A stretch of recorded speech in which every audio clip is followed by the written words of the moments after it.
Halo dan selamat datang kembali di pembahasan mendalam kita. Halo. Hari ini kita mau fokus nih ke bagian pendahuluan dari buku Tim Harford. Judulnya Messi. Iya, buku yang menarik banget ya. Betul.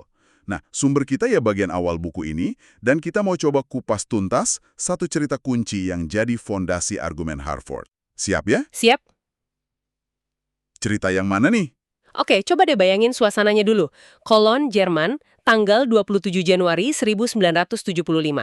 Tahun 70-an ya. Zaman jazz lagi keren-kerennya. Iya, ada Vera Brandes. Dia ini promotor konser termuda di Jerman. Umurnya baru 17 tahun loh. Wah, 17 tahun udah jadi promotor, hebat. Banget. Dia berhasil nih ngatur konser jazz improvisasi larut malam sama pianis legendaris Amerika, Keith Jarrett. Oh, Keith Jarrett? Tentu tahu. Tiketnya ludes terjual, 1.400 orang udah siap nonton. Tapi, nah ini dia, ada satu masalah gede banget yang muncul. Masalah apa tuh? Biasanya kalau udah sold out kan lancar ya? Justru itu. Sore sebelum konser, waktu Jarrett dikenalin sama piano yang disediain sama Opera House, piano Bosendorfer. Iya. Bosendorfer kan bagus. Nah, Masalahnya, dia sama produsernya, Manfred Eicher, itu kaget banget. Ini bukan piano yang mereka minta ternyata. loh, kok bisa salah? Itu dia. Menurut Vera Brandes, pianonya itu kecil mungil. Terus kondisinya, wah, parah. Parah gimana maksudnya? Sumbang total katanya. Terus tuts hitam di bagian tengah ada yang nggak bunyi, pedalnya macet pula. Astaga, itu sih bukan piano buat konser ya? Persis. Kata Brandes, nggak bisa dimainin.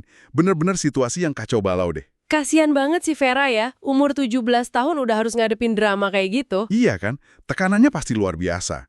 Si Jarrett ya jelas aja, awalnya nolak keras dong buat main.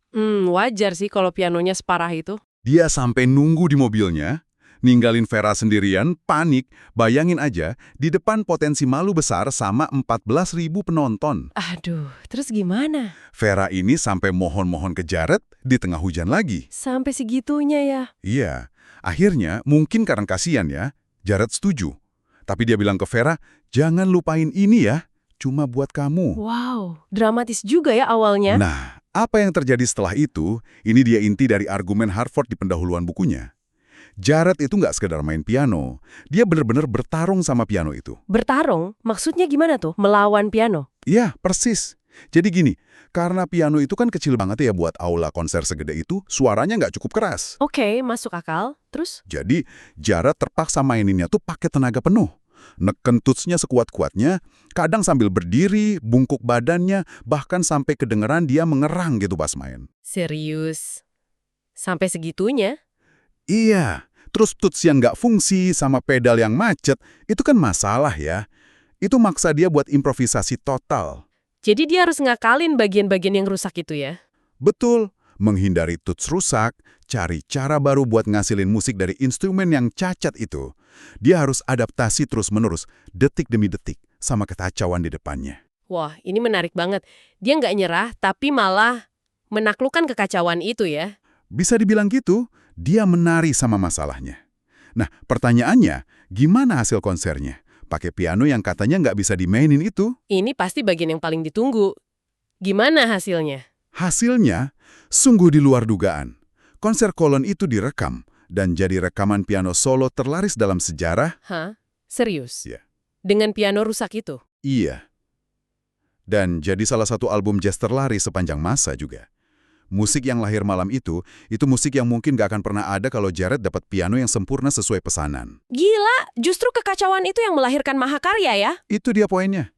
Piano yang hampir bikin konser batal malah jadi kunci sukses album legendaris, ironis banget kan? Tepat. Dan ini yang jadi fondasi argumen Harford di buku Messi, yang dia jelasin di bagian pendahuluan.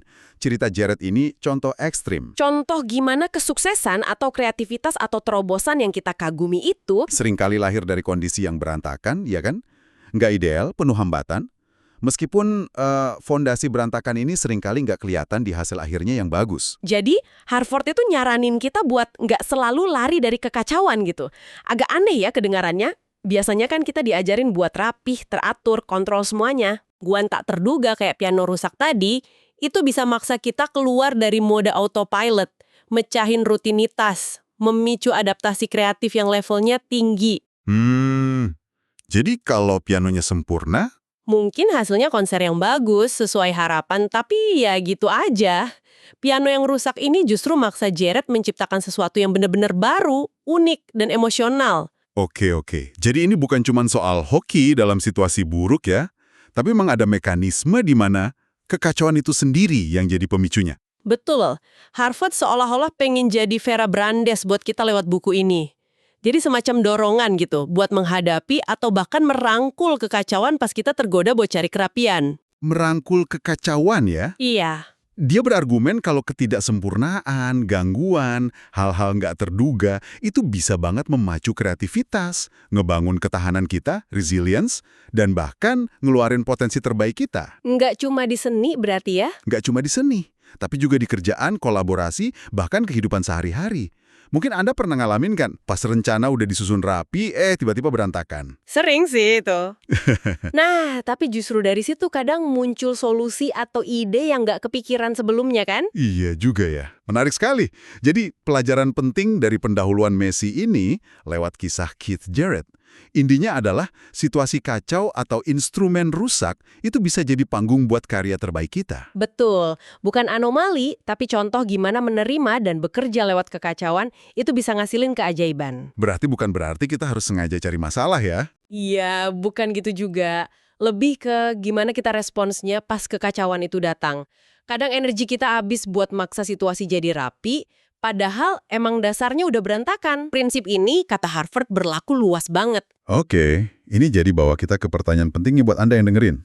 Apa tuh? Coba direnungkan, kalau Anda lagi dihadapkan sama situasi yang berantakan, gak sempurna, gak sesuai rencana, entah itu di kerjaan, rencana pribadi, atau interaksi sama orang, reaksi pertama Anda gimana? Apakah langsung pengen merapihkannya, maksa supaya teratur lagi? Atau adakah cara buat ngelihat kekacauan itu sebagai peluang? Kayak Jared sama pianonya. Siapa tahu ya kan? Justru di dalam ketidaksempurnaan itu, ada potensi tersembunyi buat sesuatu yang nggak terduga dan luar biasa. Sesuatu untuk dipikir kalau dilanjut ya.